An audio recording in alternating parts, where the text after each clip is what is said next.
অনেক টাকা লাগবে, টাকা খরচ গরিব হয়ে যাবো। কে বলছে আপনাকে? সারা পৃথিবীতে একজন খুঁজে দেখান হজ ওমরা করার পর সে গরিব হয়ে গেছে, দেখান দাঁড়িয়ে একটা দৃষ্টান্ত আপনি দেখাতে পারবেন না।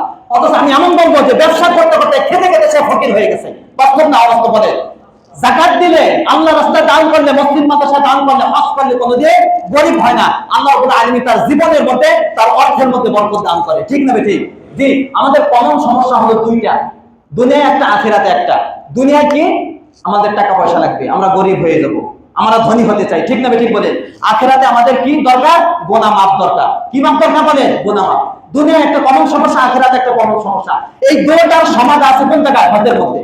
তাবিউ বাইনাল হজ্জ ওয়াল উমরা ফাইন্নাহুমা ইয়ানফিয়ানিল ফাকর ওয়াজ যুলুম। আল্লাহর রাসূল হজ করো, উমরা করো, একটার পর একটা করতে থাকো, অর্থের দিকে তাকাবে না।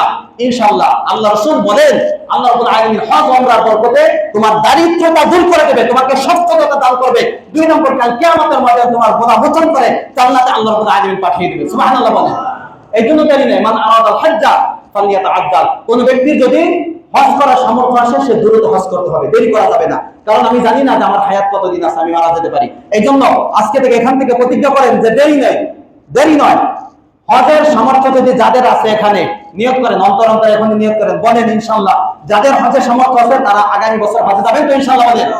আল্লাহ রাব্বুল আলামিন তৌফিক দেন। যাদের সামর্থ্য নাই তারা অন্তর অন্তর ইচ্ছা করেন, সামর্থ্য আসলেই সাথে সাথে আমি অন্য কোনো দিকে না তাকাই কোথায় যাব? আমি বলেন হজে যাব। ঠিক আছে তো ইনশাআল্লাহ। আল্লাহ রাব্বুল আলামিন আমাদেরকে সকলকে